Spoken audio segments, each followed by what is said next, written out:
Imagine this. You're sitting for the LSAT, nailing every section, feeling confident, then you hit the writing sample. For years, this section was just an afterthought. Nobody cared. But now, LSAC decides to score it. Suddenly, this one essay could determine whether you get into your dream law school. Sounds crazy, right? But this is not just a hypothetical. LSAC has already announced that they're analyzing the writing sample with the goal of scoring it in the future. This is not a drill, it's real, and it's already in motion. So today, I'm breaking down exactly how this shift could transform law school admissions, what it means for you, and how you can stay ahead of the curve. Stick with me because this change could literally reshape your future. First, for those who don't know me, my name is Steve Schwartz. I've been teaching the LSAT since 2005, and I personally increased my own LSAT score from a 152 to a 175. Now let's talk about the facts. Recently, LSAC said this about the writing sample, and I quote, "Over the course of the 2024-2025 testing cycle, we will be analyzing data of the new LSAT writing prompt to assess its validity and reliability with a long-term goal of providing a scored LSAT writing assessment that schools may use in their holistic admissions process."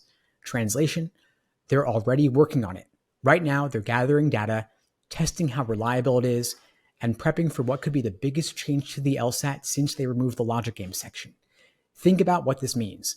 The writing sample could go from being something you ignore to becoming a key component of your application. And when that happens, will you be ready? Now you might be thinking, okay, it's just one section. Why should I care? Let me break it down. First, this adds a new dimension to your application.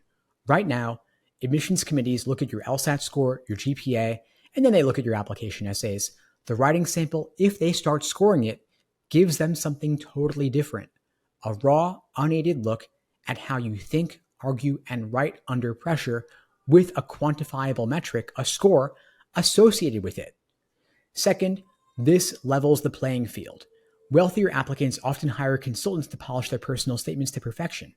But the writing sample, that's done in real time with no outside help.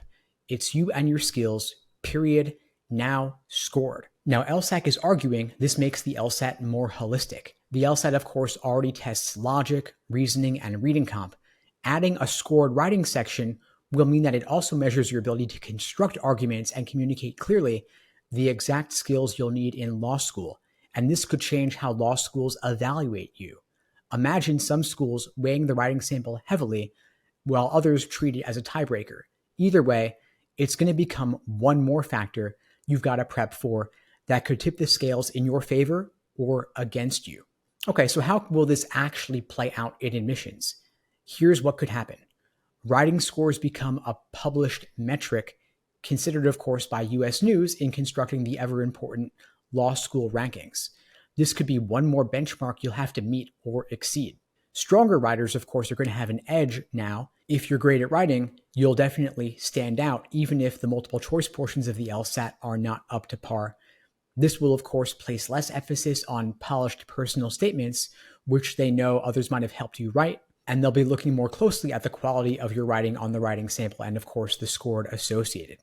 Now, the writing sample, of course, tests what lawyers actually do: argue, analyze, and communicate clearly under pressure. Schools might start prioritizing those skills over pure test-taking ability. So what can you do to prepare? First, treat the writing sample like it's already scored. Don't treat it like an afterthought during practice tests. Take it seriously because soon it's going to matter, possibly as soon as the fall of 2025. You're also going to want to focus more on argumentation and clarity. The writing sample is not about using flowery language or fancy vocabulary.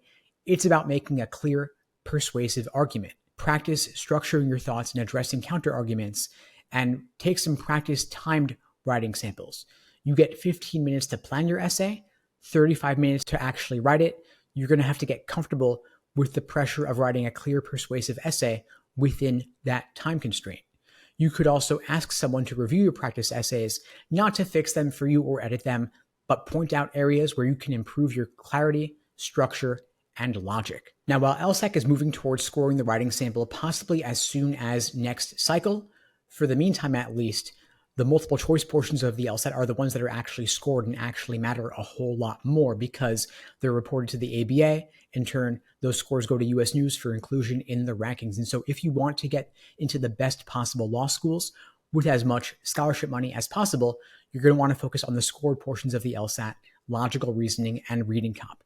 And if your LSAT score is not yet above the medians of the schools to which you're applying, you're going to want to get that LSAT score up, ideally to 170 plus, if not 175 plus.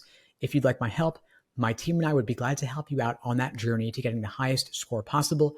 We offer live online classes via Zoom, on-demand video courses, small group coaching, and one-on-one coaching. You can check out the links below to find out more and to book a call with me and my team. We'd be glad to help you out. And in the meantime, I'll wish you all the best and take care.